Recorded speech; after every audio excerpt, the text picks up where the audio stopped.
நம்ம நேமு ஜெபகுமார். ஐயோ அது எங்க போயிடுச்சு? ப்ரோ உன் மூஞ்சில யார் ப்ரோ மார்க் போட்டா? குமாரு, கொக்கி குமாரு. ப்ரோ அவன் விட மாட்டேன் ப்ரோ நான். இப்போ கெட்டப்பா இது.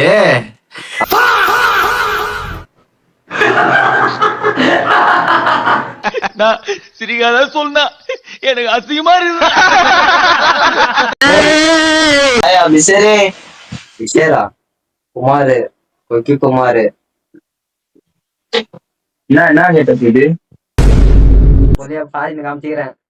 என்கிட்ட வந்து தச பூசா பச பூசான்னு சரிதான்ப்பா அடி கேட்டுனே இருக்க வேண்டியது. அது சரி. அது மாறி போச்சு. இல்ல அதுவே தெரியாதாயா?